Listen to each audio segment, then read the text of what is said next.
Ah, I should ah. No, you're good. no, the actual video. That's I can hear you in Discord. Oh, yeah, I got you. I'm just using it for visual. Yeah. All right, we are set. Ootori, everybody. Today I'm joined by Mr. Weeb here. That's right, Hello. Mr. It's Mr. You have no king here. You have no What? power in my domain. Whack. You have no power here. You can't do anything. I mean, it kind of makes sense. You are the DM. Yeah. Oh. Yeah. Yeah. All right. That's a good bribe. That's a good bribe. All right. So like What I said. do you mean? All What right. do you mean?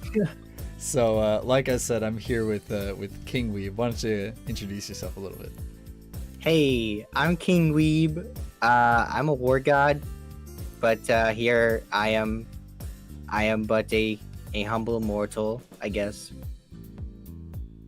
Compared to DM. Good enough. He's different.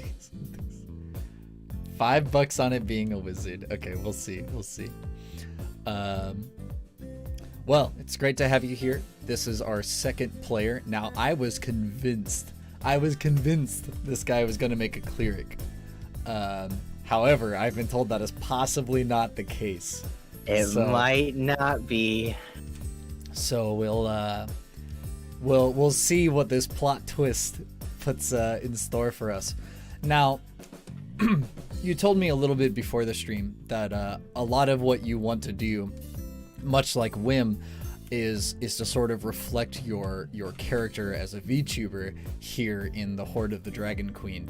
Now, you haven't debuted yet, and so there's a lot of lore, I would assume, that the vast majority of the people don't know about. Oh yeah, for so sure. Is this going to be the epic pre-debut lore reveal, or? Oh yeah, it'll definitely have some lore being revealed here. All right, you hear that, guys? I should be charging you to come to this stream. This is a preview of King's pre-debut lore reveal. Lore reveal. I don't think it works. Lore reveal. All right. All right. Let's calm down a little. So, much in the same way that I had Whim kind of talk to me about what he envisioned for his character.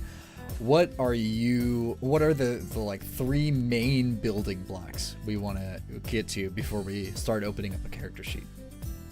Okay, well, I guess.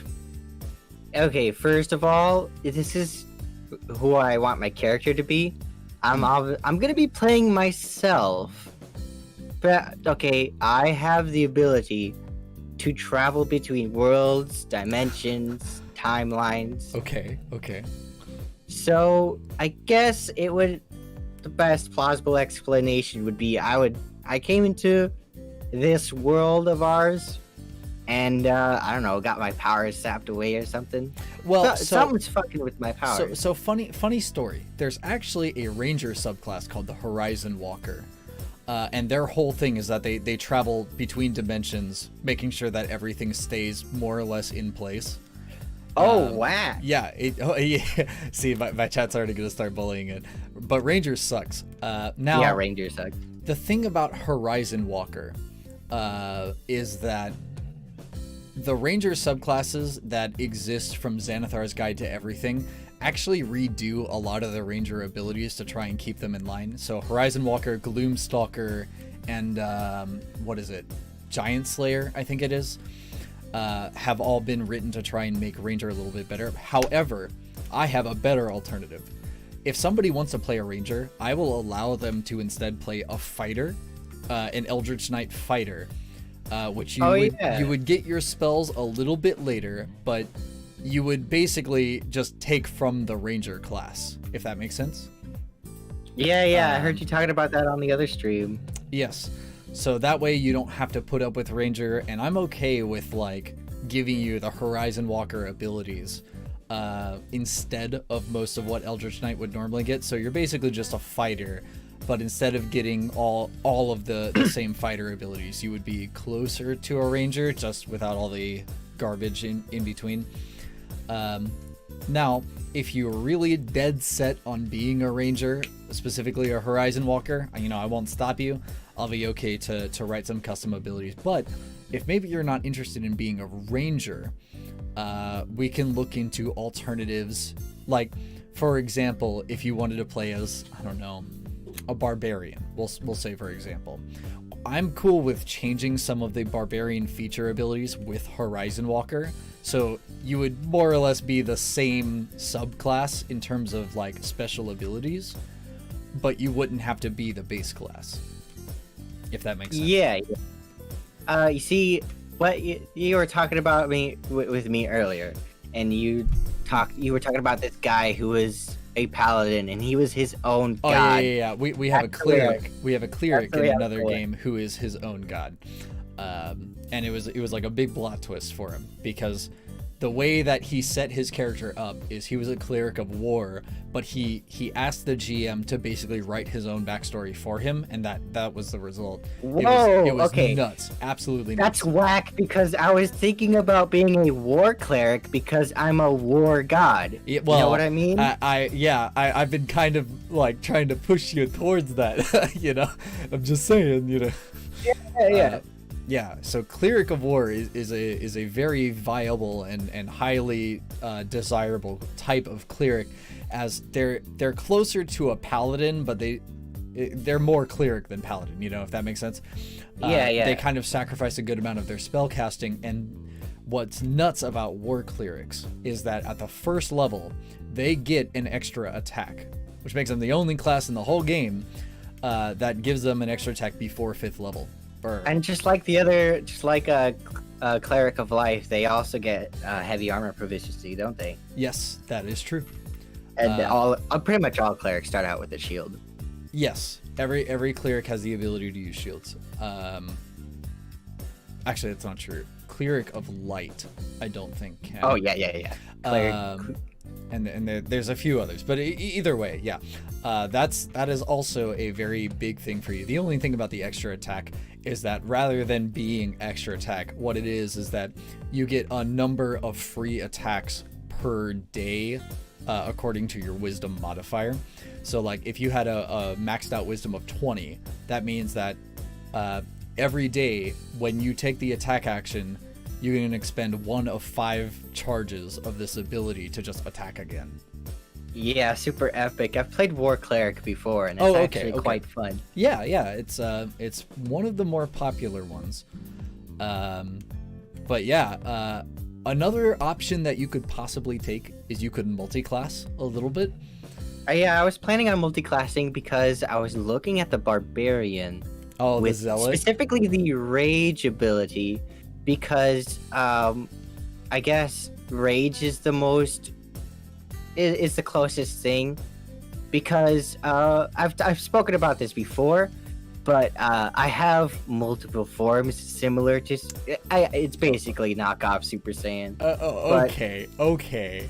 So you want to be able to power up and like, okay. So what if the thing about barbarians is that you can't spellcast when you're in rage. When you're in rage, yeah. So maybe the way that we do this is that if you did multi-class, also, by the way, having to deal with either heavy armor or unarmored is like pretty difficult. Because barbarians don't really benefit from armor. You'd also have 2 different sets of hit die. Let's see. Yeah, it's a pretty wacky combination. Maybe what we do, maybe a talisman or something with a delayed buff effect that activates during rage. Well, so the reason that barbarians can't cast during rage is that it would be nuts if they could. Oh yeah, it would be absolutely nuts. Paladins in specific and certain warlocks as well as eldritch knights get there's a type of spell that works exactly like the paladin's divine smite, except you enchant your weapon with it, which means for paladins it stacks with divine smite, and it's bonkers. But that would mean that a barbarian could, while raging, buff their weapon and then crit on like an 18 instead of a nat 20, and do obnoxious amounts of damage, and they would take half damage, and they would receive maximum healing from healing spells and abilities. It's it would get a little too much. So it would be so overpowered. So I don't think I can give the ability to cast Steering Rage, but what I might be able to do is, let's see, maybe I can give you sort of like a dumbed down version of Rage, where we cut off some of the like bonuses that it gives. Like I probably, well, no, resistance is kind of like the whole point. Makes sense lore-wise for all if you dual classes except Warlock. Well, you could Sorlock, except you wouldn't get the power-up thing. All right. Here's what we can do.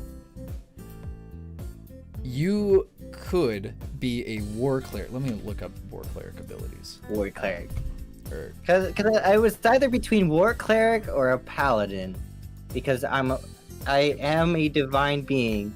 And I was thinking, okay, I know we're not at races yet, but Azimar specifically. Well, yeah, I was already thinking of an Azimar or writing a custom race that's pretty similar, because I don't know if you've ever been introduced to the Kalashtar.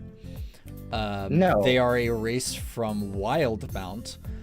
They're mostly psychics, but their whole lore is that their body is partially possessed by a spirit, and for you, it could be like your divine self possessing a mortal body as like the spirit of war.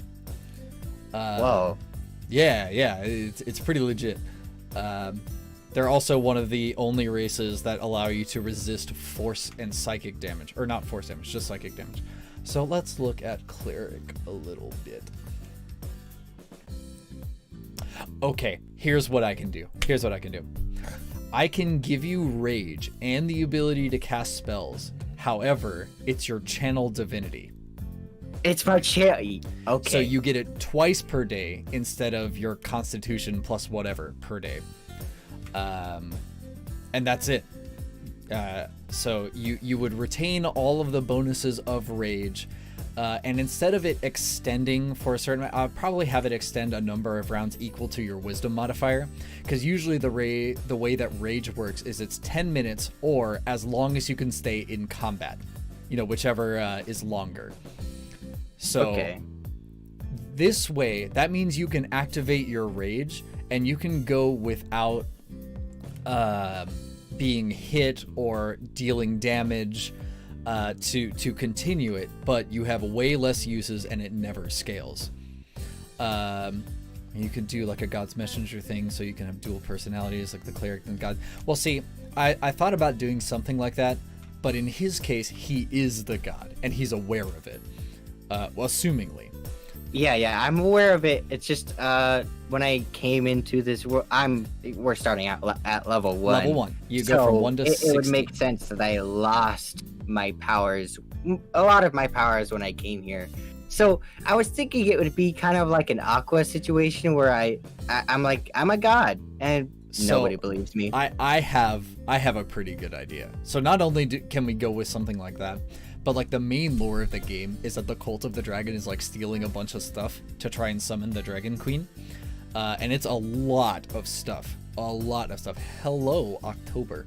It's good to see you. It's good to see you everywhere. I don't know how you do it, but where was I? Oh yeah. So what it was is maybe you were like an ancient, kind of lesser worshipped god here. It's more or less that you specifically weren't worshipped, but as a concept and avatar of war, people just recognized you, if that makes sense. And okay. And so you had a few small temples here and there a long time ago, but then people kind of got peaceful and complacent, and there wasn't really a need for war and victory, and you kind of like fell asleep, more or less. You were just like, whatever, I'll leave them to it. But then when you wake up thousands of years later, the Cult of the Dragon has just stolen all of your stuff. So not only are people like not worshiping you anymore, but they can't, because they don't know of you. You've basically been like removed from the pages of history. Yo, that is and so you cool. decide to like expend most of your power to just forcibly manifest yourself into existence. Which would explain how you're like an Aasimar. Yeah. So, yeah, I think we're cool with giving you a channel divinity. That's just your rage. And I'll probably remove the turn undead thing. What does War Domain do? War Domain plus 10 to hit on channel divinity. Yeah. Maybe what it is that we keep the turn undead, but we change guided strike to the rage. Yeah, that'd be cool. It would function exactly the same way as rage. The reason that I don't want you to multi-class is because I don't want you to have to deal with having two different sets of hit die. You would have a D8 and a D12 if you go between cleric and barbarian. Oh, yeah. And that would be super lame to deal with, because then every time you took a rest, you would have to, like, figure out which dice you need to roll. Your HP would be kind of wonky. And again, having to deal with unarmored defense while also being proficient with heavy armor and shields is kind of like a thematic clash. Mm-hmm. What weapons do war clerics start out with again? So you are proficient with simple weapons. Actually, martial weapons too. Epic. Yep, martial weapons and heavy armor. War god using a war hammer. Yeah. All right. So we got your core feature of being a divine being, but I'm trying to figure out how to do the planeswalker thing. Let's look at Horizon Walker real quick. Oh, let's see. Horizon Walker. So we won't detect portal. At third level, you gain the ability to magically sense. So, from first level. That's a channel divinity. Planar warrior. And for when I channel divinity for flavor, what happens when I power up is similar to Gibral from No Game No Life. I haven't seen it, but I've seen the fan art. So how she has crosses in her eyes, I have swords in my eyes. Oh my god. Okay. Thematically, I think that's plenty fine, but just so you know, if anybody sees that, they're going to ask some questions. Yeah. Okay, I mean, as long as you're cool with that. I am A-okay with going along with that thematic, but it will hinder you more than it helps you. Just so you're aware. Now, it's not like I'm gonna have a bunch of bandits be like, "Hey, what's with your eyes? I'm gonna beat you up." But like, you know, if speaking to somebody who might be afraid of magic, they might look at you with a little bit of disdain. They might not believe the things that you're saying, or they might just generally be creeped out, because that's like a weird thing to do. Though I will mention, it's not unique in the sense that, like, a lot of warlocks and sorcerers do have things like that. Like, I don't know if you've ever heard of dragon marks. No, I haven't. Okay, so I think from the Ravnica book, the Magic the Gathering book, you can basically take a sub-race or a feat to get a magical tattoo that alters you. And, I've encountered those in a campaign before. Yeah, and so a lot of people, I once flavored a dragon mark as having unique pupils. And so since I have that expansion, you will meet NPCs who occasionally have, you know, symbols instead of pupils. Like a lot of cultists might have, you know, their pupils might kind of look like a dragon's head, or it might look like flames, so on and so forth. Yeah. I just didn't want to rip. Okay, my hair does change, but not on the first power up. So right here, yeah. All right. Well, I didn't want to just rip straight from Super Saiyan. I mean, I wanted to make it. Dragon mark like things are just a cool fantasy trope. Yeah, absolutely.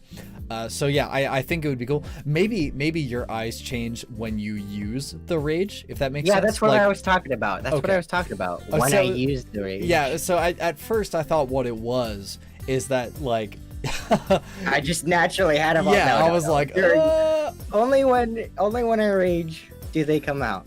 Okay, so Horizon Walker has pretty lame abilities, TBH. At third level, bonus action, next creature. Okay. Here's what we can do. So, at 6th level, the War Cleric gains the ability to use a reaction to grant a creature plus 10 on the roll. And it's like a blessing of the War God. In fact, that's literally what it's called. Blessing of the War God? Yeah, War God's blessing, yeah. So I will allow you to exchange this ability for both of the 3rd level abilities for Horizon Walker, which is the ability to magically know that there is a portal elsewhere. As an action, you can detect the distance and direction to the closest planar portal within a mile of you. Once you use this feature, you can't use it again until you finish a short rest. And then also, as a bonus action, one creature within 30 feet of you. The next time you hit that creature, all of the damage is force damage, and they take an extra 1d8. Oh, okay. So basically, I'm giving you the option of like, do you want to focus a little bit more on yourself as a divine being, or do you want to kind of like draw on the idea that you're an extra planar deity? This is a choice that you should make. I think I should draw on the extra planar deity. Okay, so I will write that down, because this won't be a set of abilities you get until 6th level. Until 6th level. And the whole idea is that because you expend your power to like manifest yourself as you level up, it's basically just you regaining your abilities. Yeah, that makes sense. Okay, sweet. And then we need a third thing. So we have yourself as a divine being, we have yourself as an extra planar being. What's the third main set of mechanics and thematics that you want to put out? I think this is like that meme where it's like, I don't know, I didn't think I'd get this far. Hey man, just anything you can think of, anything that you think would be cool. I know you mentioned the Super Saiyan thing, but I feel like we got that mostly done. We got with that, the rage. What's something else that we can do? Well, I guess for flavor, I should explain this now. For flavor, since I would be like a Protector Azamar, and Protector Azamars can fly when they activate their thing. I would have a floating crown above me like I do now, and rather than growing wings, I would just straight fly. Okay. Let's see. That's not really like a big deal. I don't think we need to write out like a custom ability to have that happen. There are a bunch of minor magic items that can just kind of do that, like the Cloak of Billowing, for instance. As a bonus action, it just blows, even if there's no wind. So I mean, I think that's fine to have a crown float above your head, but again, using something like that in public is a little weird. I mean, I literally cannot remove it. It's attached to me. If someone tries to pull that thing, it hurts. Okay, here's what we'll do then. Whenever you get around to choosing your backstory, like the actual background package, we will replace the bond with this crown. Okay. And basically what it'll be is that crown is indicative of like who you are, but because you've been gone for so long and most people don't really remember that you existed in the first place, people will just think it's like, oh, it's a minor magic item, who cares? But if you were to run into somebody who does know who you are, that will absolutely give you away. It doesn't matter if you're disguised magically, if you're stealthing, like somebody who knows what to look for will always know that it's you. Does that make sense? That makes sense. Okay. So I need to tell you ahead of time that, people, like the Dragon Cult has removed a lot of your things. If they know that you still exist, hearing about, somebody with a floating crown over their head might make them thinking HD. Like, I'm basically saying that by taking this as a thing, you kind of open yourself up to be like jumped by people if they recognize you. But by the same token, maybe some old clerics or priests who remember your teachings or know of you can be like, oh my goodness, it's you, like, and they'll be friendlier because of that. Yeah. Basically, I remember. Okay, Yep. I remember. I did have a third thing. Let's go. Okay. You mentioned before about in a campaign where someone would reincarnate when they die.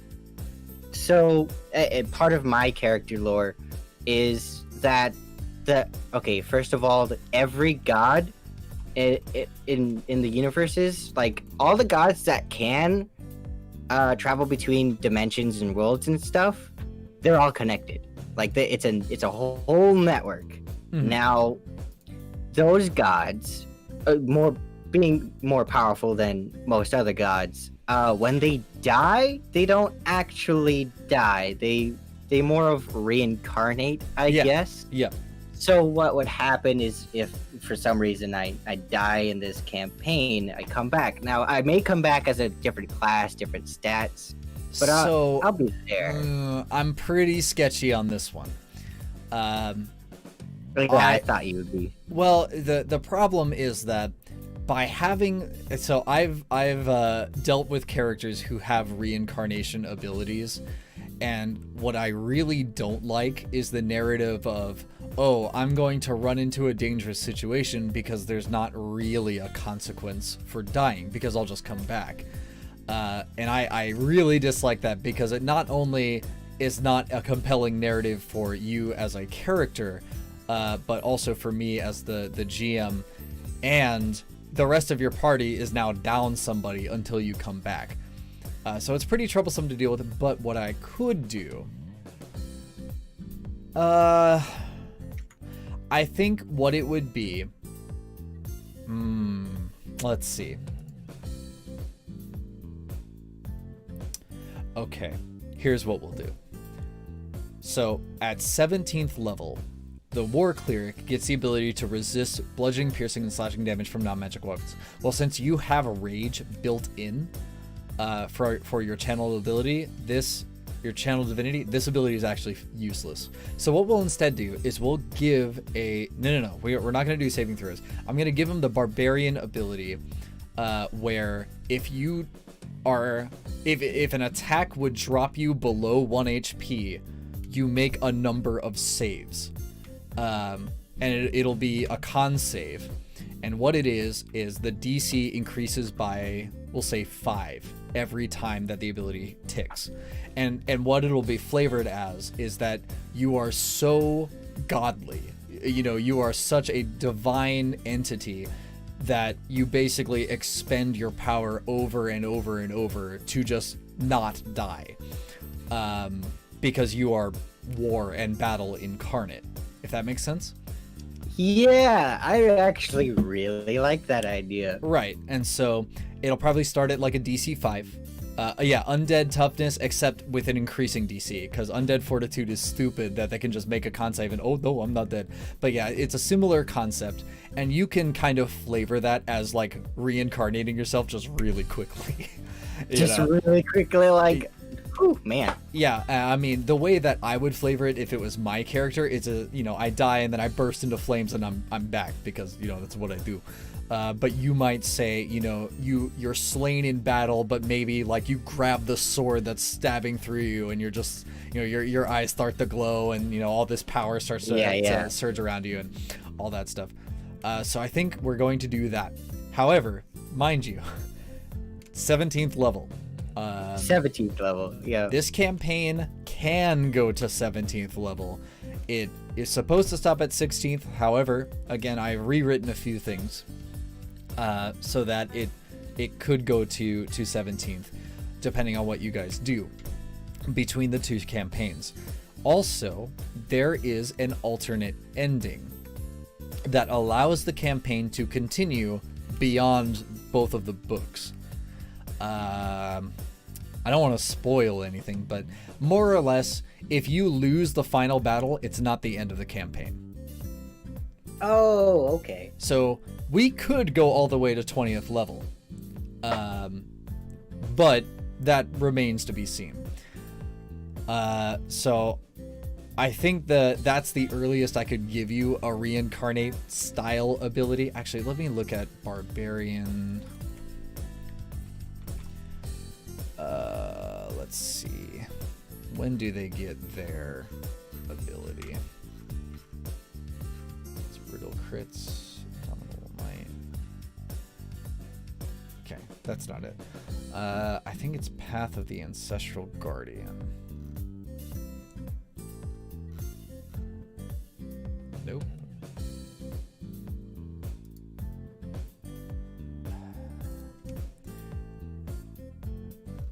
Yeah, I don't like stopping before 20, but these are pre-made campaigns, and so trying to, maybe it's Totem Warrior, trying to go through the whole thing can be pretty difficult. Retaliation? No. Was it an ability that I gave him? Maybe it's Zealot. Oh man, every time I type in 5e Oh, tools, actually, this might be a better alternative. Oh. No, I don't think I like this. It's a little harder to flavor. Rage Beyond Death. Okay. 17. I don't need this.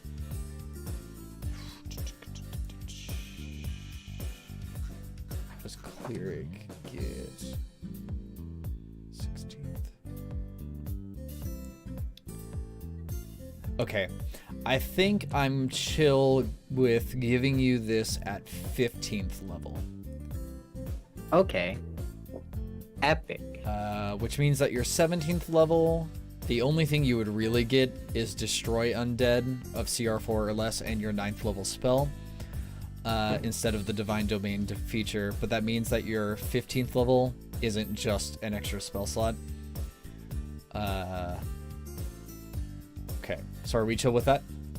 Yeah, we're chill with that. Sweet. So like, Okay. when I go to 1, I guess, or below 1. Yeah, it would be if an flavored, ability, if damage would knock you below 1 HP, which I guess I need to specifically state it as, if something would reduce you below 0 HP, so that way it includes spells like Power Word Kill and so on.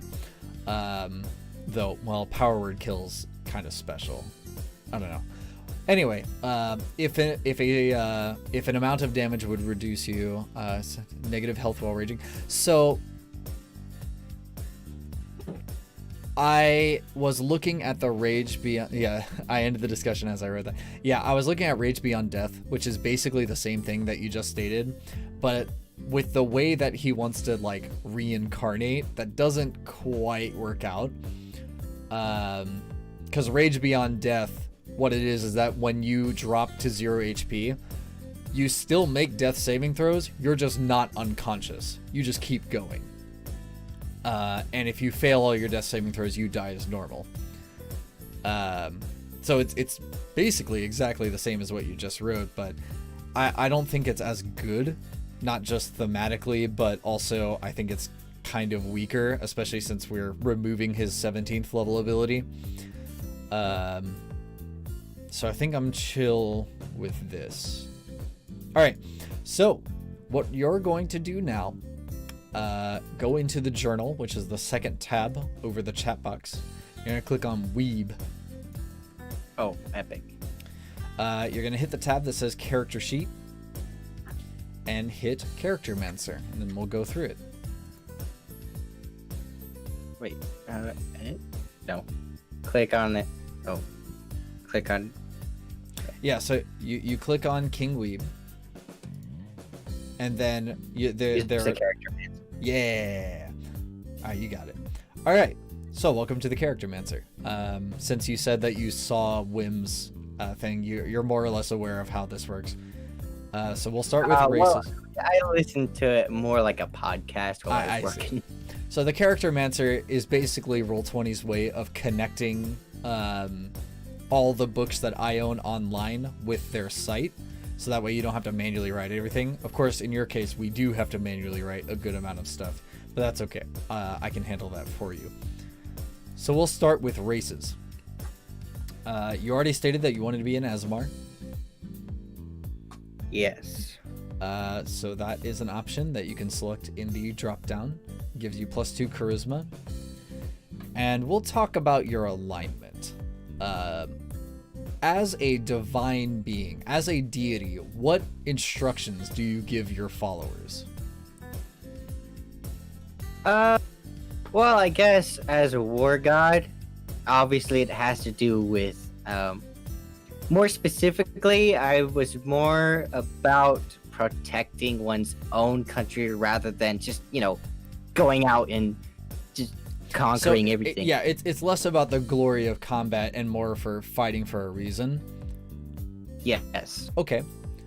So we'll put you. So you're definitely on the good side. I'm definitely on the good side. Now I want to play D&D. Yeah, that's how it goes. All right. That's how it goes. Now, how stringent are you about these tenets? Like, are they creeds that must be followed, or are there like extenuating circumstances that could possibly happen? How would you deal with, say, a turncoat? Somebody that rejects your divine grace. God, I can't believe I'm saying this.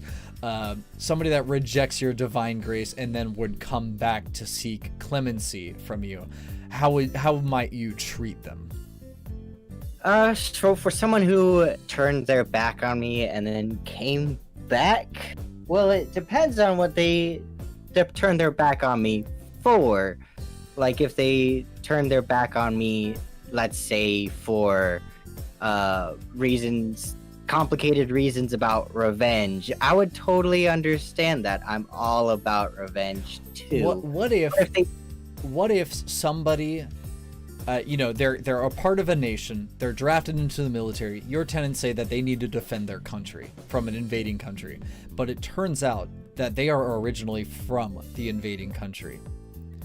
And so they decide to betray everybody to let the invading country win.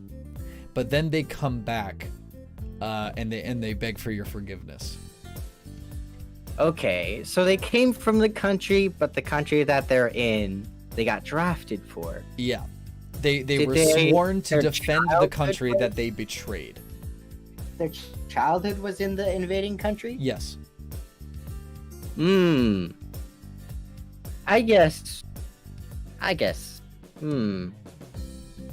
God, it's so circumstantial. Well, yeah, and the reason I'm asking you this is it determines lawful, neutral, or chaotic.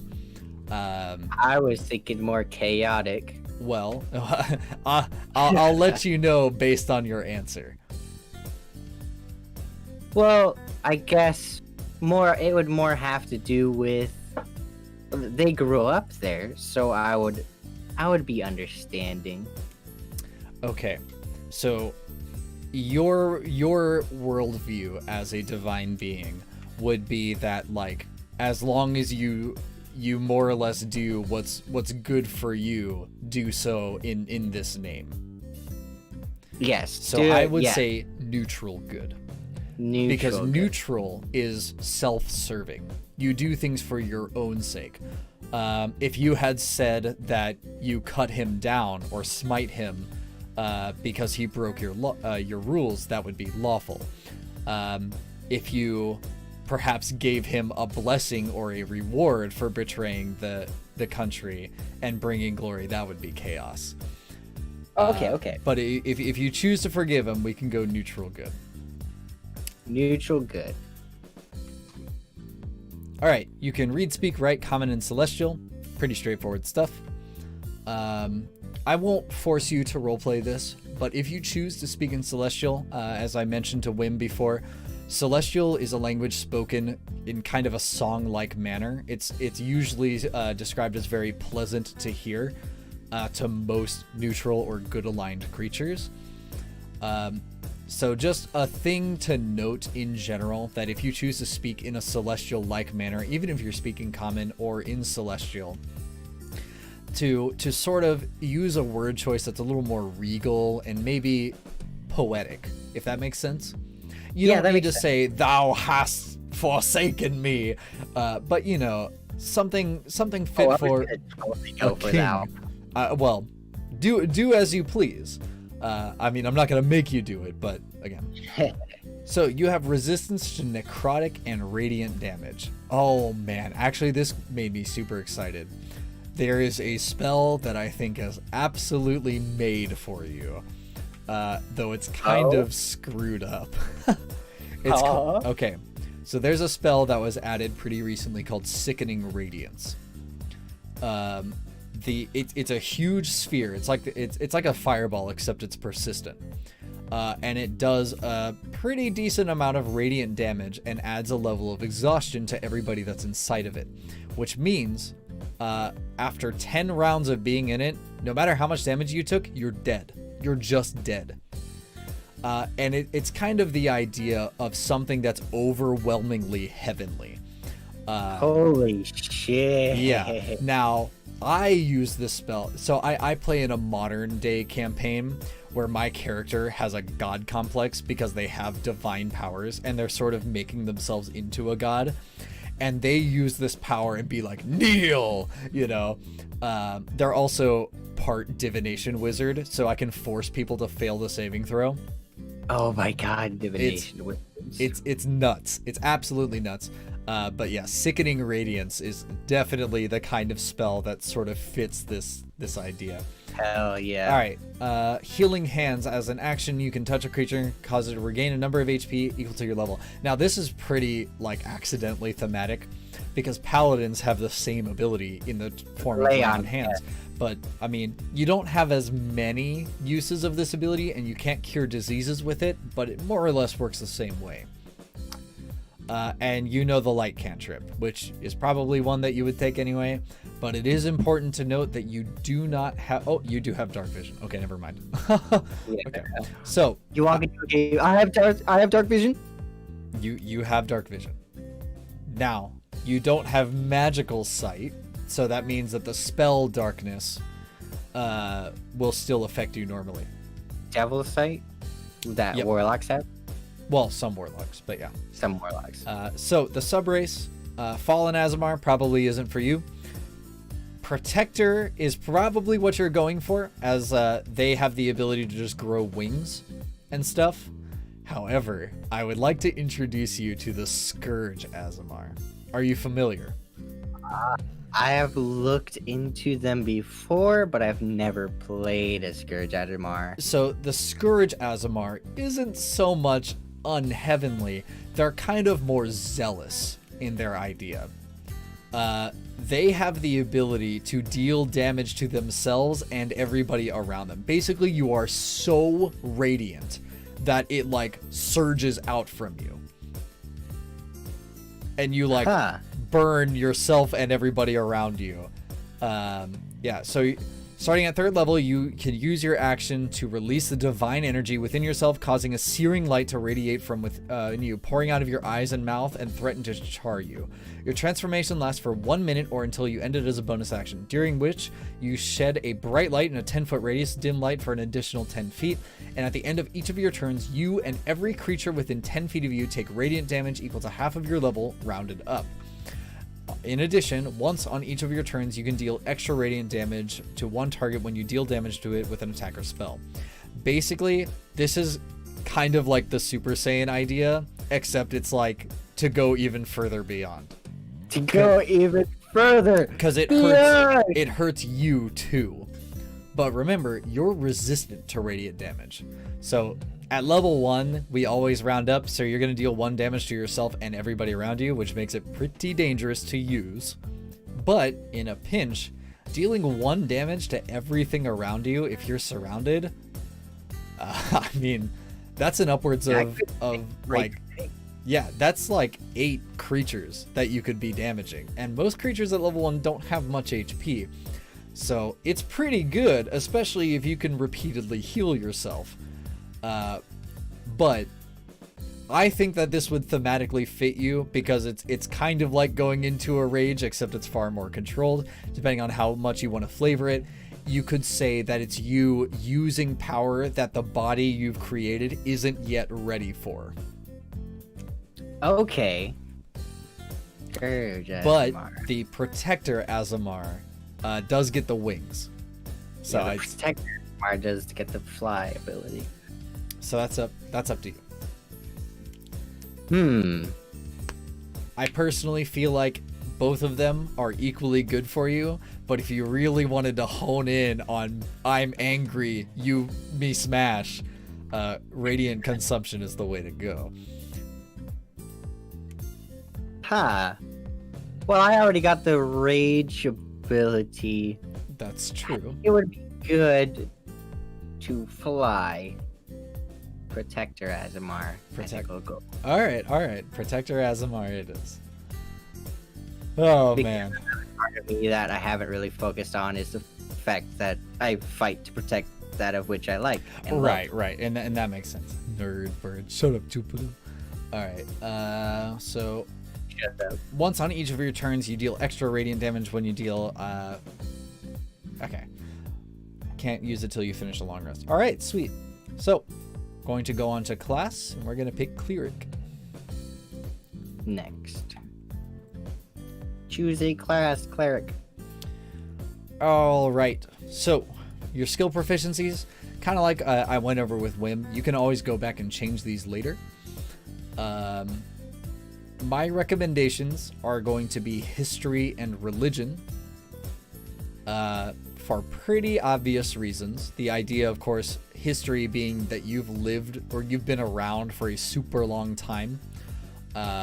So your ability to sort of remember things that you've witnessed over that time would make sense. And then religion, well, you know, even if you are a god, you're probably aware of the other gods in the various pantheons and probably have worked with them in the past, even if begrudgingly. Those are, however, my recommendations. You do not have to take them. Yeah, those are the exact ones that I was going to take for those exact reasons. Now, another set that you could take are Insight and, you know, one of the other skills. Insight, of course, being your gut feeling, your sort of ability to comprehend how others are acting around you. You could use it as sort of a pseudo divine sense, like a paladin would, except they don't literally get start glowing with magical energy when they're evil. So that's also an option, but I think history and religion is good. Preparing and casting spells, cantrips, ritual casting, we already got all that stuff. You've played it clear before. It's good stuff. We're gonna pick war domain, poggers. Martial weapons, heavy armor, war priest, good stuff. Abilities. Now, just like I told Wim, you can choose to roll twice or take the standard array. Shit, what's the standard? If you click on the drop down box, it shows you the standard array. 15, 14, 13, 12, 10, 8. I almost always suggest rolling because rolling 4d6 does make more powerful characters. I will not leave. If you get below average on both of your stats, then I'll just tell you to take average or the standard array. It seems unlikely, but it's possible. Wim rolled extremely well. Yeah, he rolled insane. He almost got max for 2 of his ability scores. So, I mean, yeah. So then you would just click the 46 drop lowest. Click and drag. That's my favorite thing about Roll20. Well. All right. So this is below average. It's not bad. You don't have any negative scores. You don't have exceedingly positive ones either. Go ahead and roll again. Roll. Click and drag. You don't need to click and drag. You can just click on the button. I know, but I like cooking and dragging. It's my favorite. Man, you got below average again. You know what? Hold on. Wow. Hold on a second. I'm gonna exercise my powers as a GM.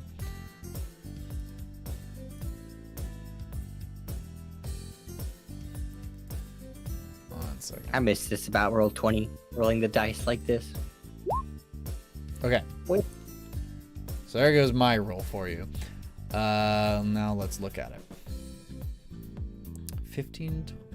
This is above average because you have two 15s and again, no negative scores. It's pretty well rounded, but it means that your highest ability score that it could possibly be is a 17 in charisma or a 16 in wisdom.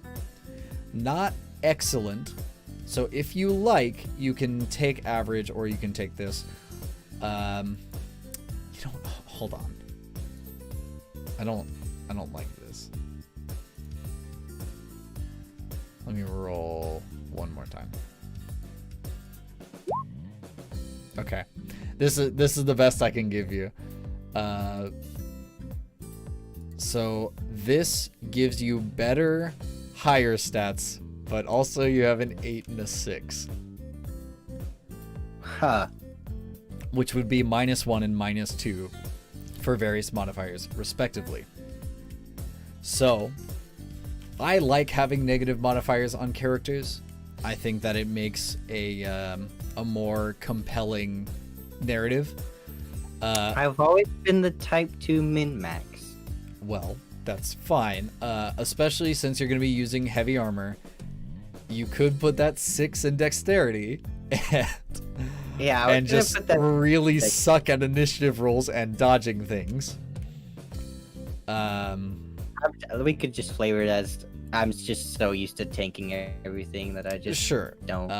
And you could probably put the 8 in intelligence, which it doesn't mean you're stupid like a crayon eater. It just means that like worldly knowledge or like, you know, the way that the things that humans have learned about things like on magic or, you know, technology, it's beyond you. Or even you just don't care. You're a freaking god. You know, the things that mortals do just don't really matter to you. I lacked out for most of that. Oh, that's fine. I was saying that you should put the 6 in dexterity and the 8 in intelligence, which the 8 in intelligence doesn't mean that you're like pants on head stupid. It just means that perhaps most of the mortal contrivances like technology, books, and you know all that stuff, it doesn't matter to you. You're a god. You know, all of this stuff is pretty fleeting anyway. Yeah, I'll do that. Let me take a look at them again. 16. I'll put the 16 in wisdom. Yeah, the 16 should definitely be in wisdom, which makes it a 17. 15 in con because I want to be tanky. I'm strong. 15 strength. Dexterity is a 6. Fuck dexterity. Strength gang. And so you want to put the 14 in charisma? 14 in charisma. 8 in intelligence. All right. This is basically a poster child of a big dumb fighter. The difference is that you have a wisdom. And I talked about this with Wim a good amount. If intelligence is your capacity to learn like logical things, wisdom is your worldly knowledge and sort of your instinctual understanding.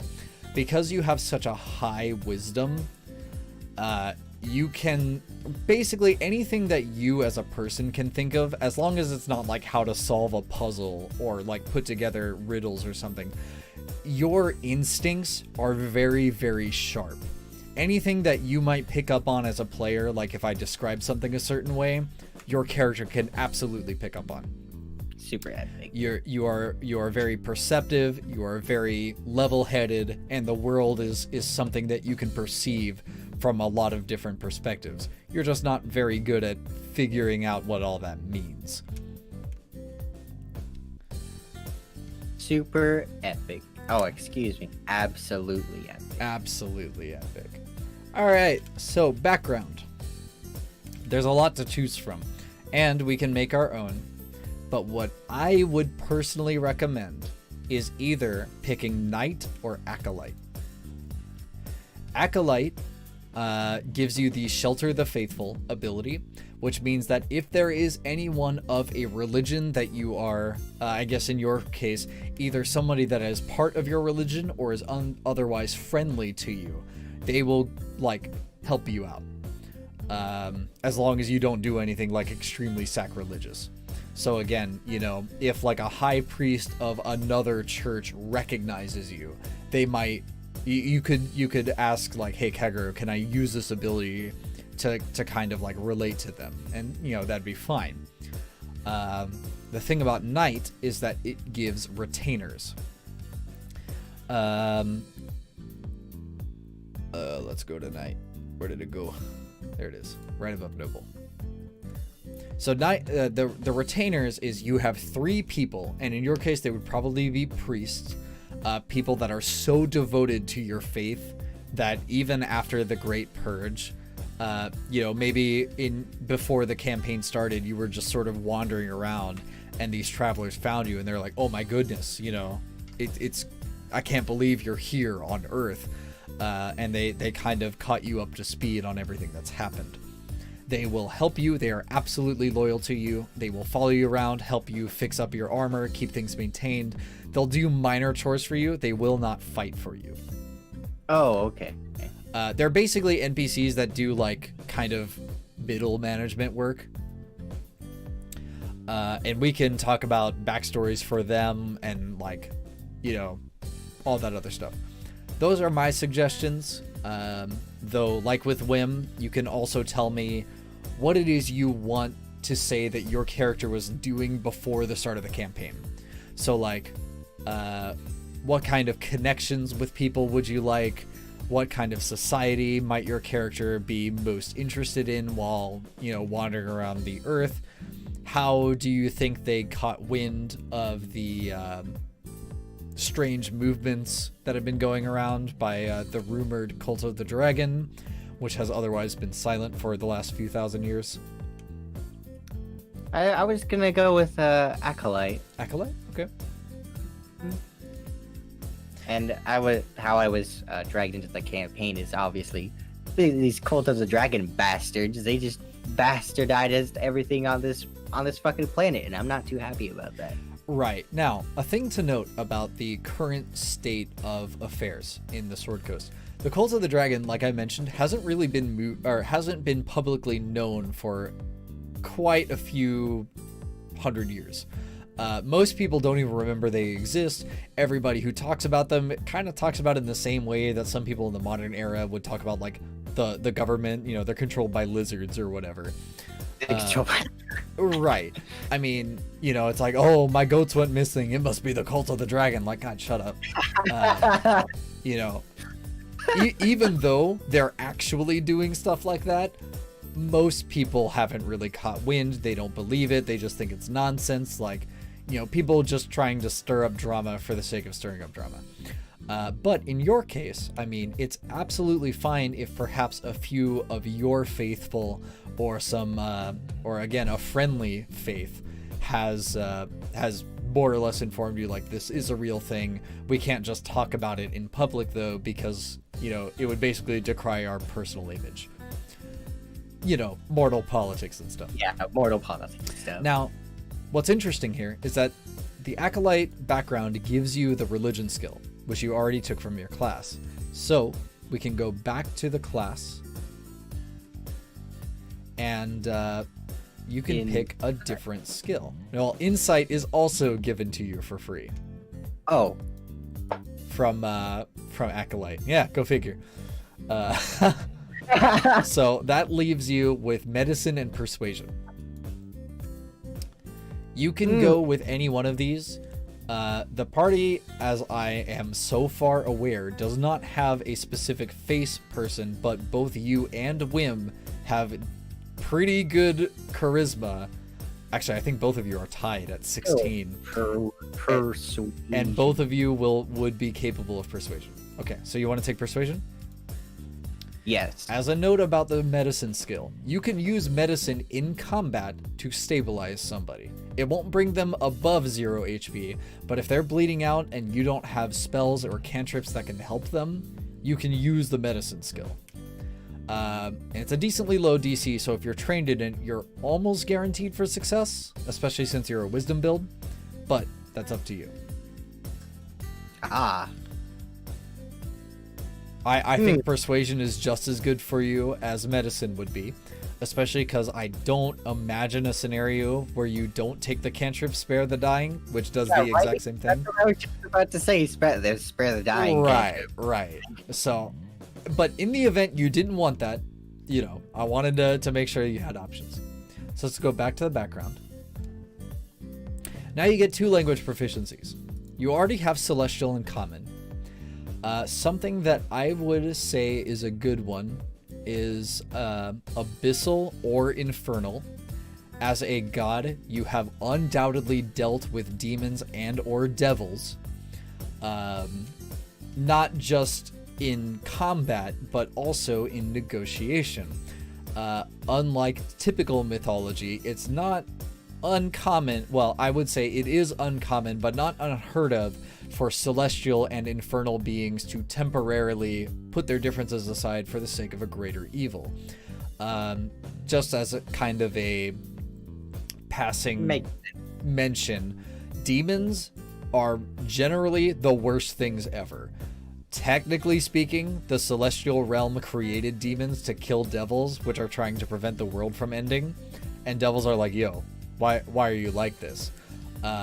But that's more or less the case of whimsical gods that are basically using power that they really shouldn't. And so since you're big on protection, and again, because you're more neutrally aligned, you don't so much abide by the fact that a devil has to be evil. They might generally have evil intent, but it's not like you're unwilling to work with them if you felt like you had to. Yeah, so which one is which? That would be so Abyssal would be demons. Infernal would be devils. Infernal. And almost unlike, or in quite a bit unlike Celestial, Infernal is typically spoken very, very quickly. Devils really like to make contracts, verbal or otherwise, and so they will more or less try and get you to agree to something that benefits them more than it benefits you. So again, things that I won't make you roleplay, but if you choose to speak like that, you know, it adds a little to the immersion. Yeah. Now you get another language proficiency. This one's a little difficult, because all of the big ones have more or less been chosen. So now I want you to think about, given your tenets, your faith, and what things tend to be about, I want you to pick a language based on who you think would be the most common race to worship you. There are a lot of races that can be warlike, but you know, orcs tend to be a little bit more aggressive, but because you're about protection, maybe it's more of a dwarvish or giant thing, you know, talking about defending territory. Basically, whatever demographic you think is most fitting for your faith would be the other language that you're capable of speaking. Let's go with Dwarvish. Dwarvish, alright. I don't see that language picked too often. So, personality traits, ideal, bond, and flaw. Most of this stuff, again, can be custom written if you don't like the options given here, but I will require that the last 3, the ideal, bond, and flaw, be as impactful if you choose to write your own as they are here, because your ideal is why you do the things that you do, which actually I think one of them here, yeah, charity. I always try to help those in need no matter what the personal cost. I think that's basically one of your tenets anyways. Yeah. So most of this stuff is probably pretty good for you. Whatever you want to pick is okay. I am a-okay sort of rewriting some of these if you wanted to just like look over them and talk through them. I will do anything to protect the temple where I serve. I guess I would do anything to protect my I'm all about protection. Let's go. All right, so protect the temple where you served. Yes. Okay. All right. I mean, most of that is pretty straightforward. Only instead of where you served, it's a temple of where you existed. So not a huge rewrite, but yeah. All right.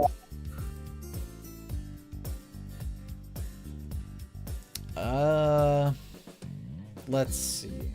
I'll go back to personality traits. I just want to get these 3 out of the way. Sure. Let's see. You judge others harshly and yourself even more severely. You can more or less think of that as like you want people to uphold the ideals that you preach, and yourself especially as their living patron.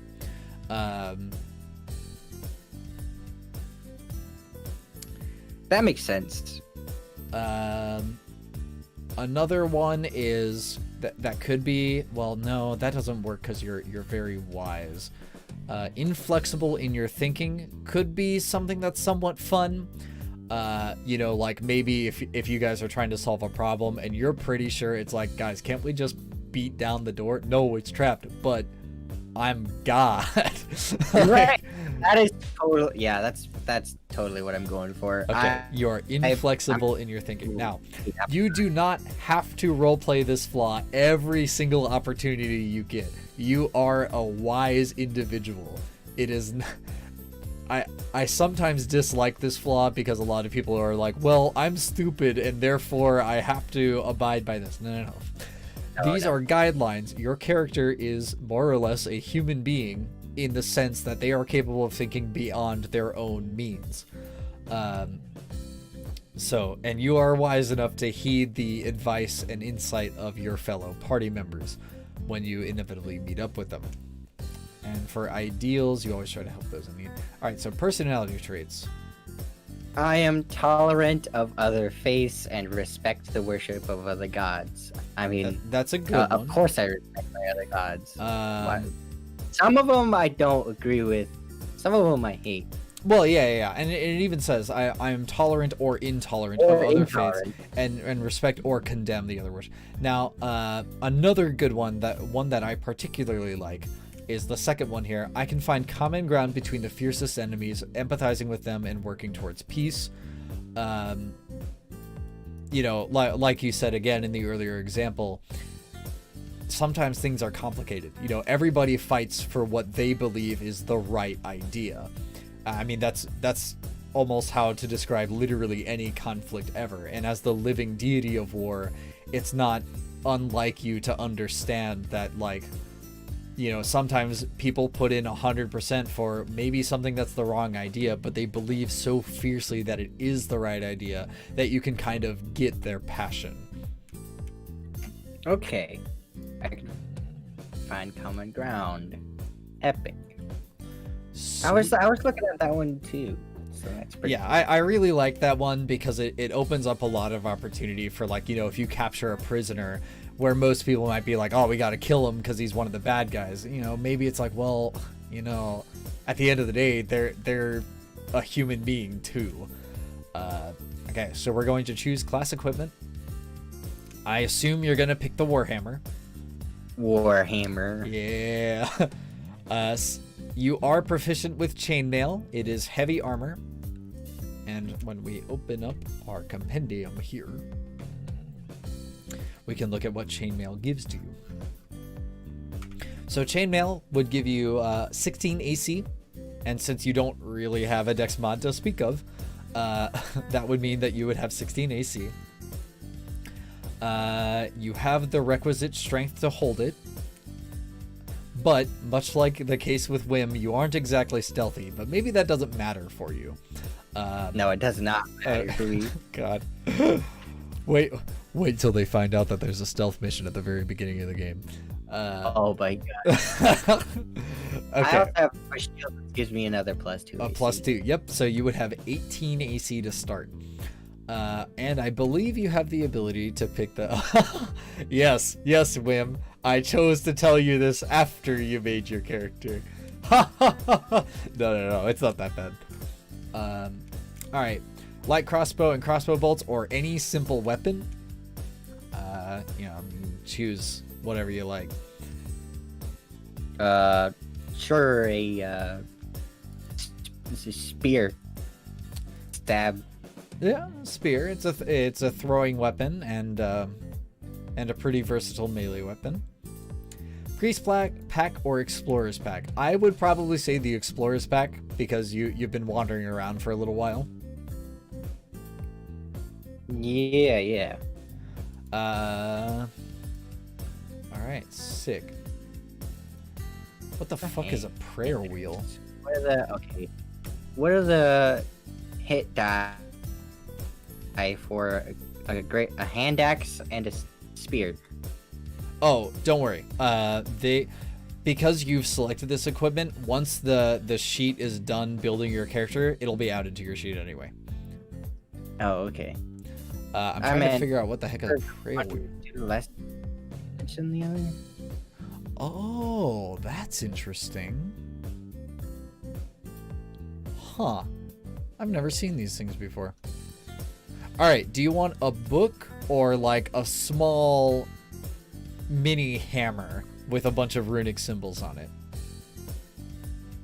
for your as a symbol of your faith? A mini hammer. Okay. Because a prayer wheel apparently is like a can't wait for those 5 kobolds in that ambush strength to get. Yeah, well, I mean, I believe. All right, so spells. You get light automatically.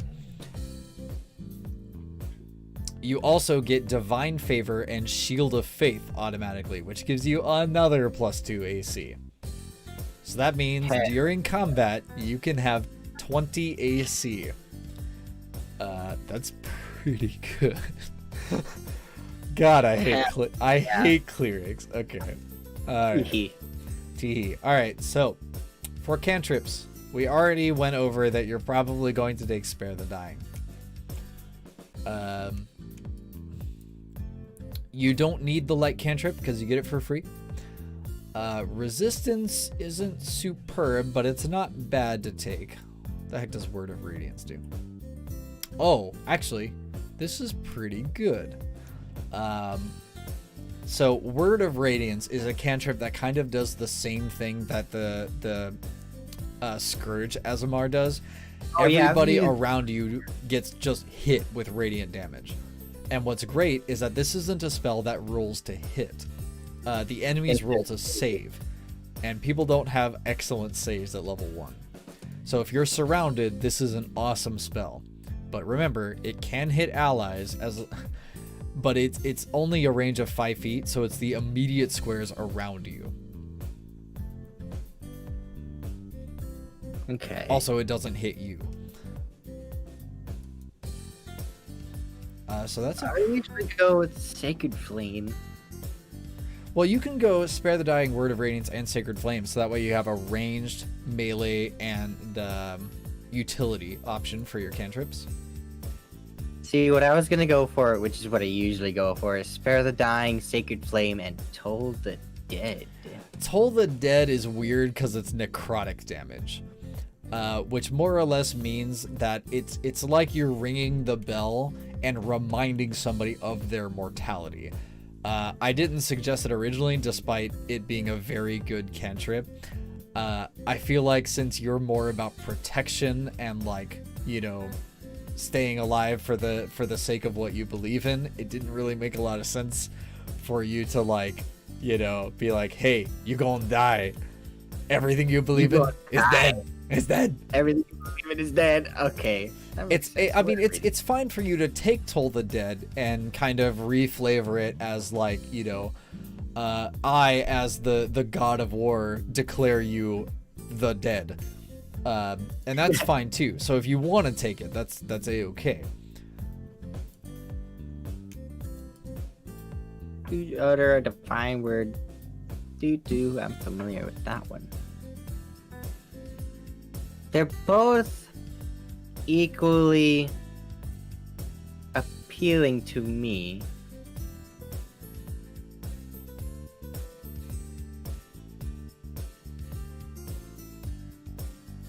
I think I'll go with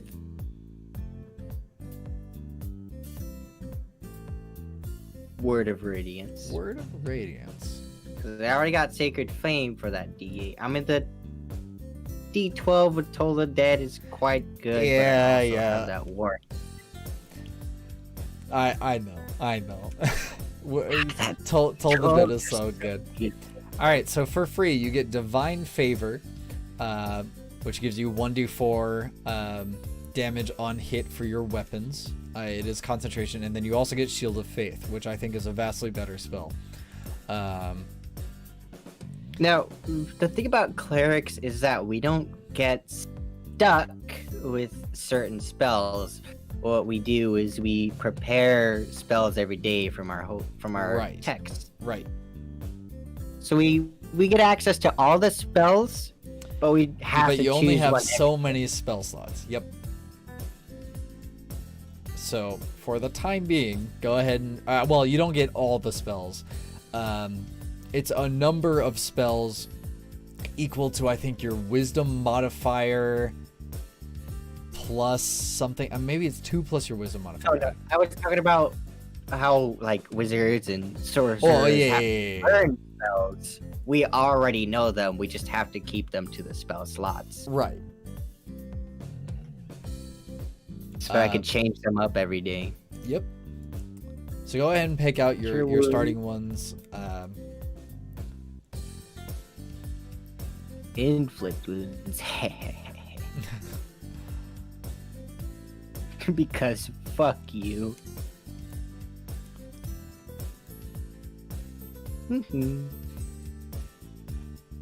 Command. Makes sense. So you say cure wounds. Cure wounds, inflict wounds, command, and guiding bolt. And oops, not ceremony. Command.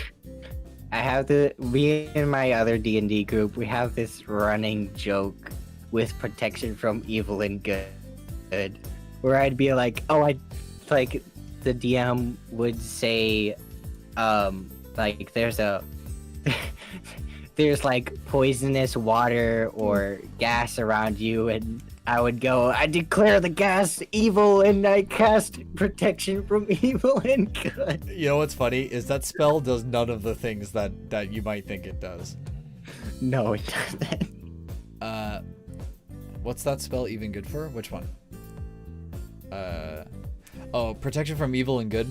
So protection from evil and good is actually pretty good in the extremely specific situations that it is good in. You pick a monster type, like aberration, fiend, celestial, fae, so on. And it gets disadvantage to attack you.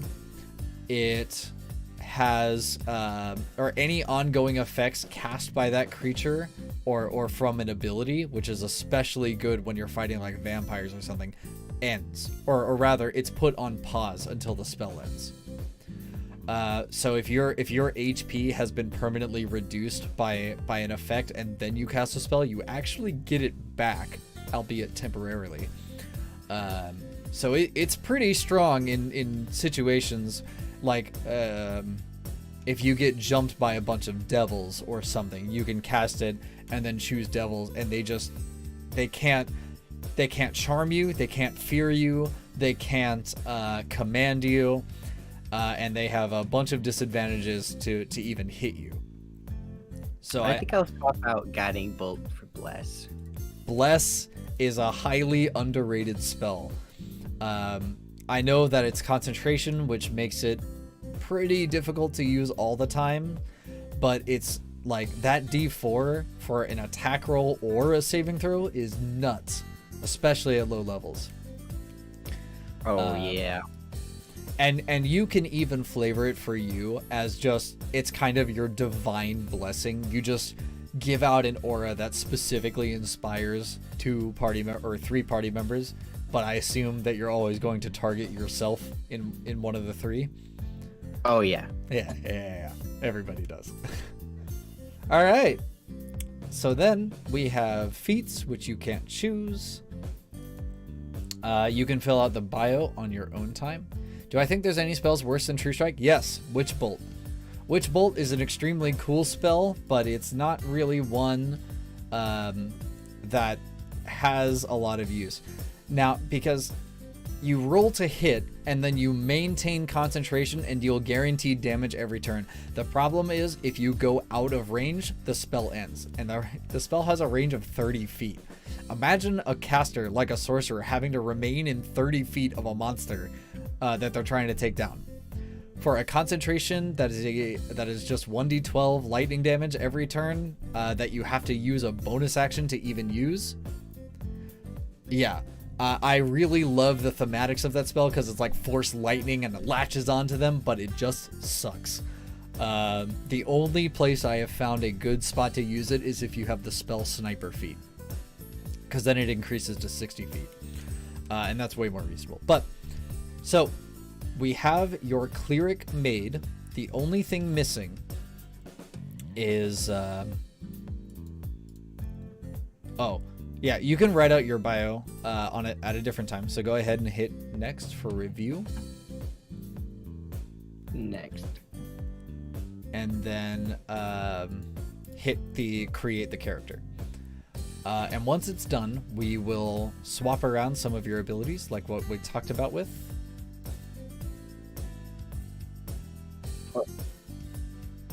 I am lagging. Either I'm lagging or you're lagging. I don't know. I think it's you, because the stream looks good. God damn. But looks like you're set. Oh, and how useful. None of the custom abilities start out until 2nd level. All right. You are all set. Damn, that initiative, though. All right. You know, I was just telling Wim, like, there are some abilities that he could use to, like, make people go faster. And he's just like, well, what if I'm the slowest one? I'm like, I guarantee you there's going to be some heavy armor fighter that's going to have a -2 initiative, and it's you. All right, so that ends what our character creation. We have ourselves a cleric, which is fucking great. I'm so glad you're a cleric. Oh boy, I'm so happy. Oh, I'm gonna get bullied so hard. Oh, yes, you are. Pachi, No. pachi, pachi, pachi. All right, so we have actually a good amount of time left. Cleric. All right, so we're gonna move back here. Oh, I'm gonna get comfy in this seat. Wim's character creation lasted like 1 hour and like 40-something minutes. Well, yeah, but I mean, Artificer, I already- Artificer has a bunch of proficiencies, and they also have like a bunch of different ways that they can be flavored. But you know, much like him, you had a very clear idea of what you wanted to do, or maybe I should say you had a very clear idea of what you wanted to do. Oh To be my fair, I've God. never D&D before. Yeah. He's also brand new to D&D, more or less. He just did a bunch of research before the stream. So, I'm glad somebody caught that. All right. I love the description you put in this video. Hey, all of my descriptions are fabulous. I am Chunibu. I acknowledge it. All right, so I need to ask you some more questions. Number one, based on the concept that you had when you came into the stream, do you think we were able to create it?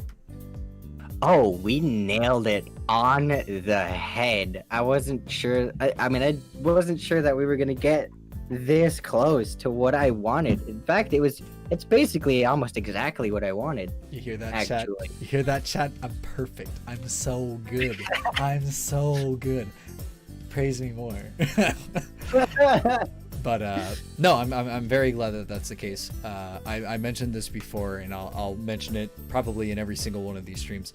This campaign is really, really long, and so I wanted to ensure that every single party member got the character that they wanted, because there's not really a lot of spots where you can easily swap out characters and have it make sense. And especially, you know, I wanted everybody to have a character that they're comfortable with playing, So that way, when there's like emotional scenes, when there's epic scenes, when there's comedic scenes, everybody feels more or less at home. And I'm all about the storytelling. So like even if a character is like beyond bonkers broken, as long as everybody is having fun, nothing else matters. The campaign in this case is a means to an end. So I am more than happy to accommodate stuff like that. So that was obnoxiously loud. I did not mean that to be so loud. Well, geez, we have a good amount of time left. So if chat has questions for either me or Weeb here, now would be a good time to ask them. And just the same, if you have questions for myself or the chat, feel free to field them. We can talk a little bit about the campaign itself, maybe a bit of the lore and kind of work or iron out some other parts of your character. We got 30 minutes, more or less. How did God become a weeb? I don't know. How did God become a weeb? Oh, easy. I just watched anime. Damn. There you have it. What anime was it? Oh, well, I started out with Dragon Ball, and then I got into some Tula-Ru, which Tula-Ru is great. Yeah, I got into harem anime for quite a while. All right. Here, I kind of regret asking, TBH. Now, as for me, how did 2 bad animes in a row? Oh man. Wow. Yeah, you might need some divine smiting here. Damn. I haven't seen Tula-Ru. I know I'm not a fan of Dragon Ball, so I mean, I can at least say that. But as for me, how did I become a weeb? Man, trying to think. What was like the first major anime I saw? Nisekoi tier garbage. Come on, Drake. All I heard. Oh god. Oh my god. Oh god. Oh no, the 5% anime man also thinks that Tula-Ru is garbage. God damn it. Damn. I'm afraid you've been outvoted. Sorry, Chief. You're gonna be the one tossed out the airlock here. For once, he's right. Oh my god, what is wrong with you people today? You guys are like, you guys are putting up more arguments than on Waifu Wednesday. What's your freaking problem? I'm like shocked. Jesus. No, what I wanted to talk about Warlock for a bit. Oh, Warlock? Yeah, my favorite class. Oh my god, my brother loves that class. I have a bit of a mixed relationship with that class. I've never played Warlock, but god, I don't really like him. Really? And why? Agonizing blast. Oh, it's not. Oh, wait. Hold on. Shut the fuck up for a second. How is a life cleric gonna bitch about agonizing blast? Do you realize that you get that shit for free, but for healing? You don't have to take an ability. It's just given to you. In addition to your heavy armor and your shields and your constant heals. You know how fucking annoying it is for a life cleric to be like, oh, I cast heal, which not only just gives 70 HP, but because it's a 7th level spell and I'm level 16, it actually gives 83 HP. Woo boy. And I heal for half of the amount because I'm fucking standing here. No. I will not let you bitch about a +5 to damage on a cantrip that has to roll to hit. Somebody say heavy armor? Yes. Life clerics, for reasons that are beyond me, get proficiency in heavy armor. So they can... Weave is going to be fat rolling? Yeah. But no, imagine this. Imagine, right? Your healer has 25 AC, and every time they cast a healing spell, they heal themselves too. Every time. All the time.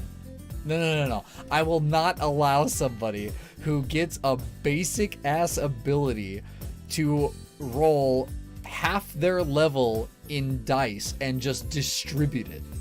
as HP. Oh God, what is preserve life? Hold on, no, I'm gonna bitch about this forever. What is preserve life? All right, channel divinity preserve life. As an action, you present your holding symbol and evoke healing energy that restores a number of HP equal to 5 times your cleric level. 5 times your cleric level. Oh, that's the thing. That's their man. channel divinity. Now, here's what's stupid about this. Imagine,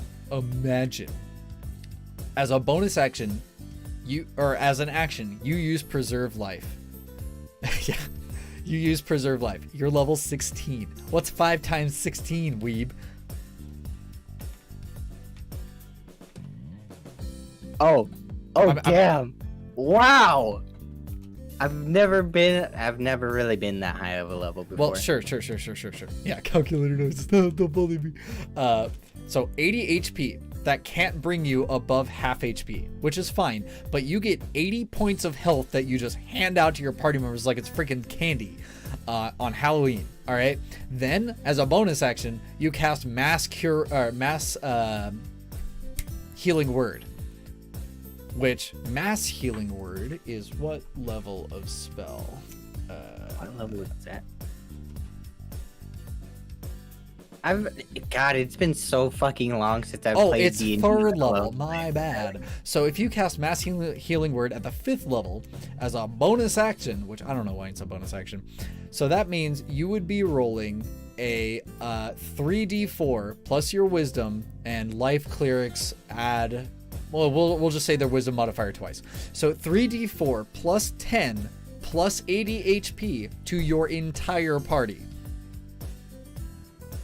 And you want to bitch to me about 10 damage. 10 damage. Oh, wait. What? Which was the one where they do multiple... I thought that was Agonizing. No. Eldritch Blast as a cantrip. So, every cantrip in 5th edition scales with character level. At level 5, all of them, except for Eldritch Blast, gets additional dice. So, like, your Sacred Flame goes from 1d8 to 2d8. And then at 11th level, it goes from 2d8 to 3d8, and so on and so forth. But what Eldritch Blast does is that it shoots an additional bolt instead of getting... Oh, I thought that was like a... No, it's not a Warlock ability, it's just the cantrip. Now, the cantrip is nuts. I'll agree. Eldritch Blast is a hilariously busted cantrip. But Warlocks... Especially when you extend it to 500 fucking feet. Ah, yes, that's a blast. But no. You see, I had a not too good experience where my DM ran a PvP thing where you would roll for your class and you would randomly roll your stats and all that good stuff. And then we were put in an arena and 2 fucking warlocks sniping with Eldritch Blast.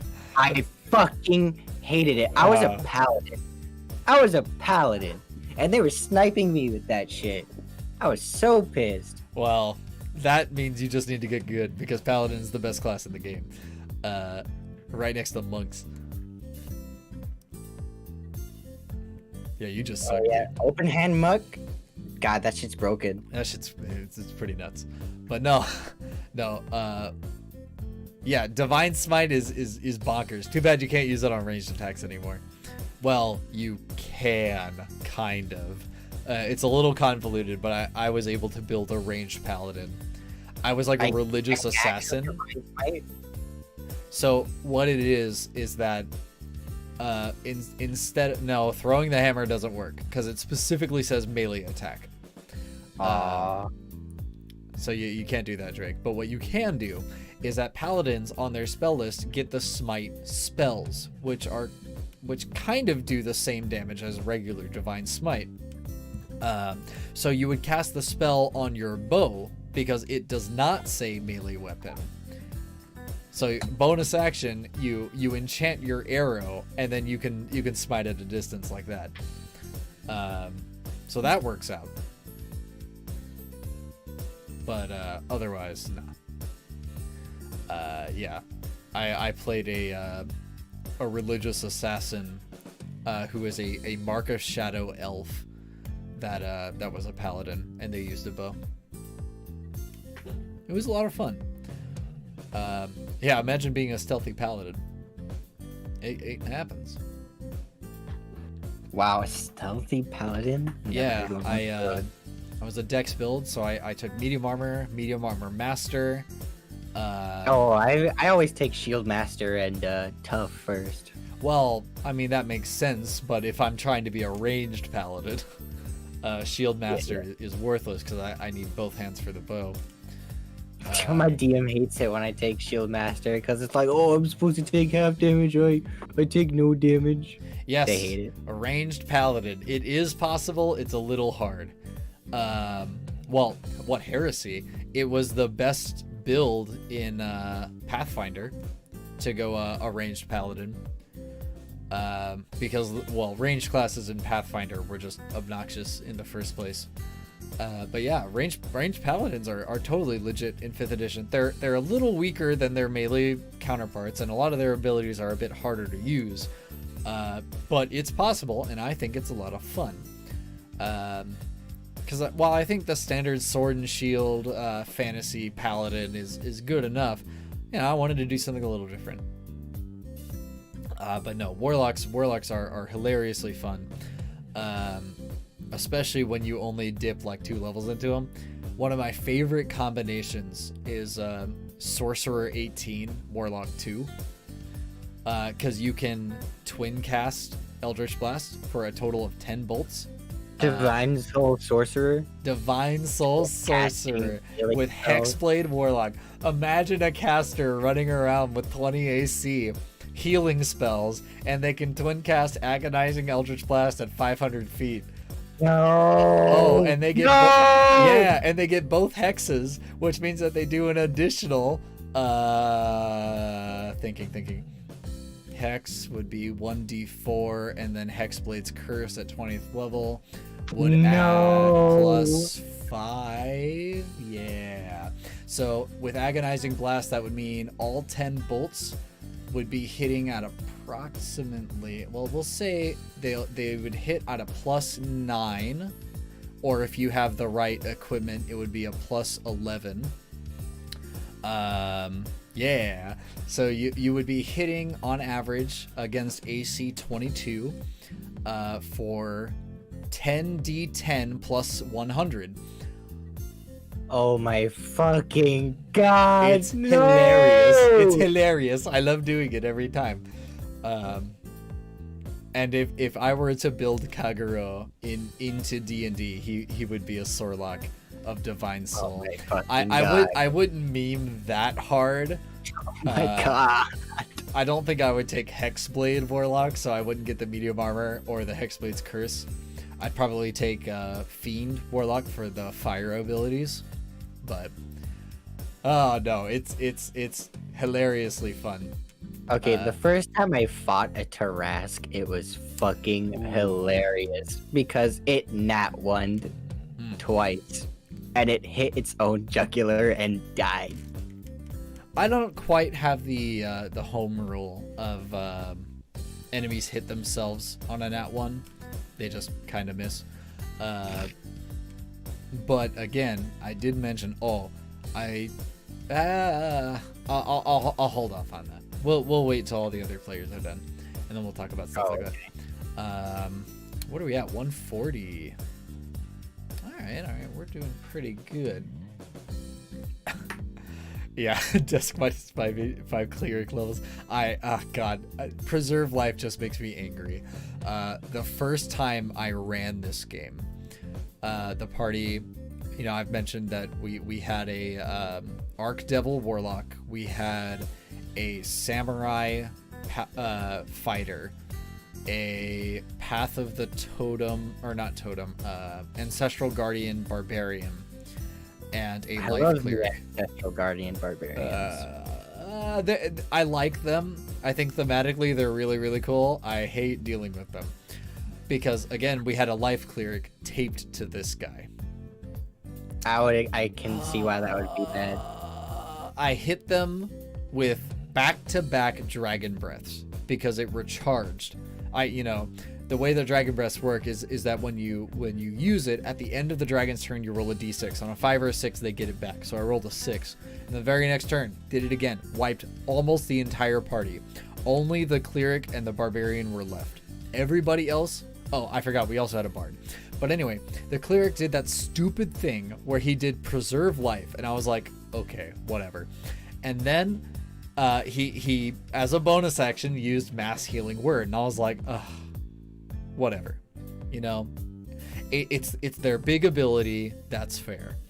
And then I hit him with the dragon breath, and the cleric literally got near the microphone and was like, "I'll fucking do it again."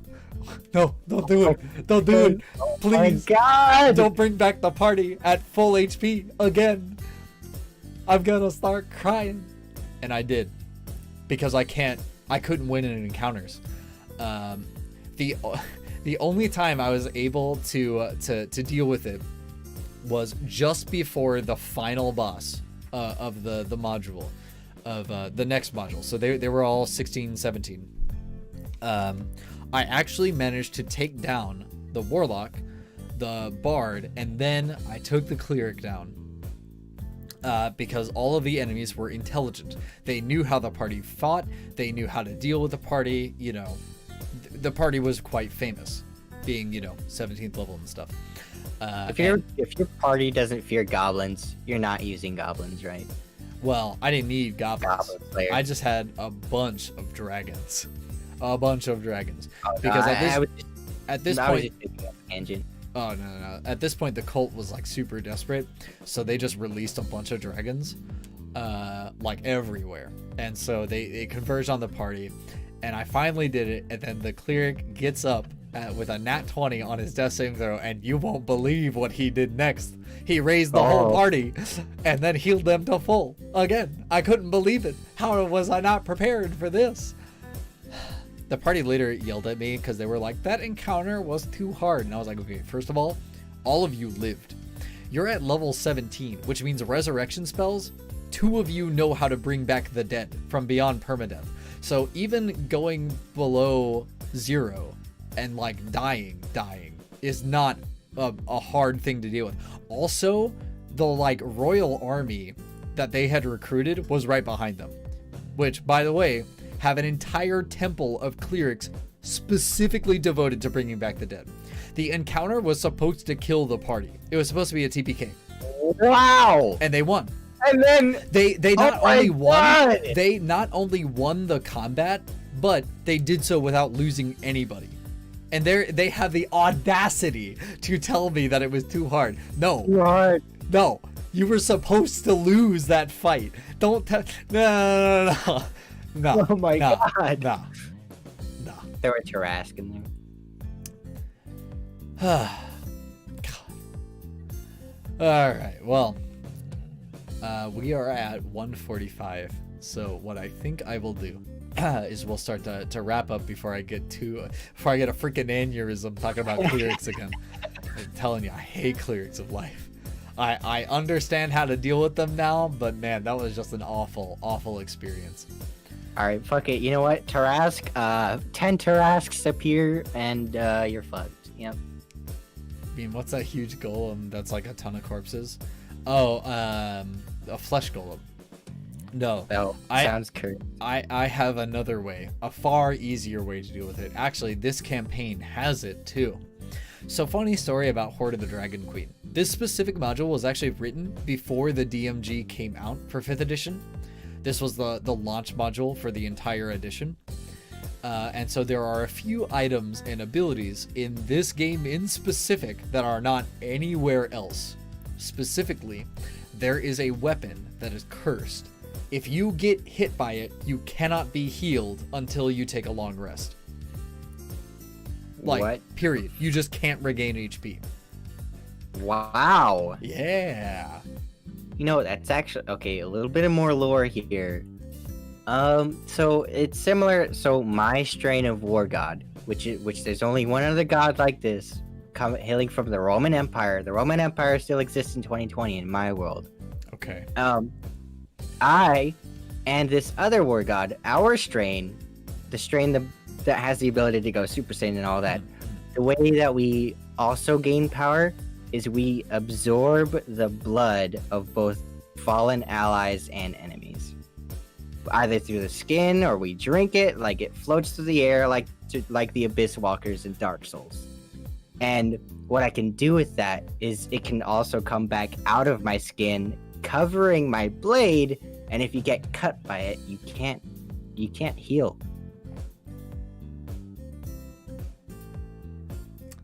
Okay, so, well,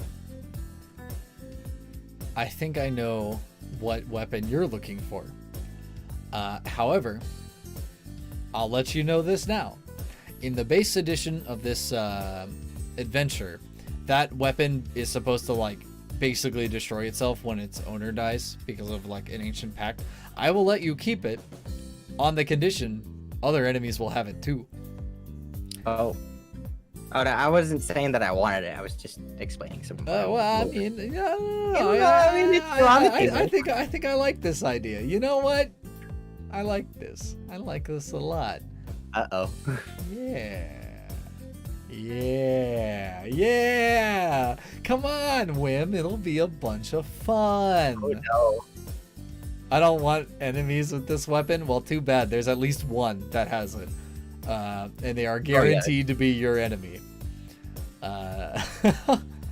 Whether or not you can deal with them. Yeah, it's absolutely busted. Like I said, this weapon and this curse doesn't exist anywhere else in D&D 5th edition. It only exists in this game because Horde of the Dragon Queen and the Rise of Tiamat are actually ported over from 3.5. And the translation into 5th edition isn't super clean.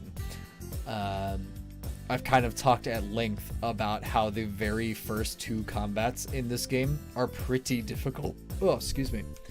Are pretty difficult. And that's also an issue with this conversion. But, I mean, I have ways around it.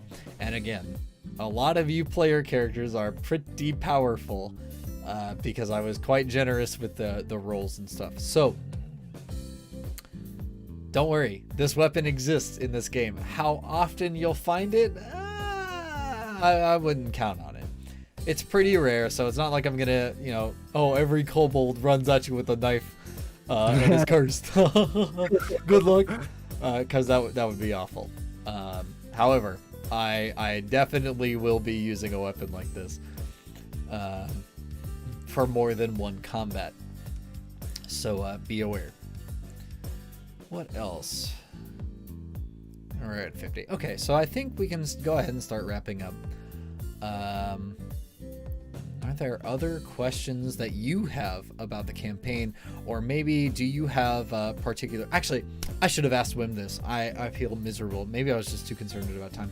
What do you want out of this campaign? Like, what is like a story thing or even a mechanical thing, like maybe an epic battle that you want to happen? Huh. Well, I mean, I think it'd be pretty cool to find out that, I wasn't the only god that was fucked with by the dragon cult or whatever, and I find them. That'd be pretty cool. All right. I think, yeah. Oh, all right. Okay. I got you.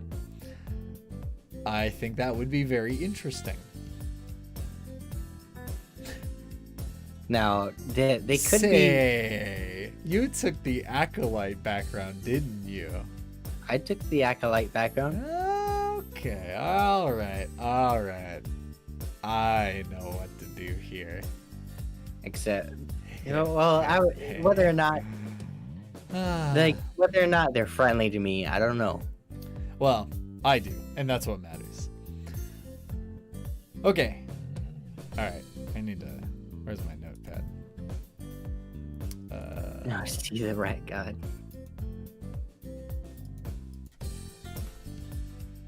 Holy crap! I just received excellent news. Oh man, I'm stoked. I'm absolutely stoked. I guess.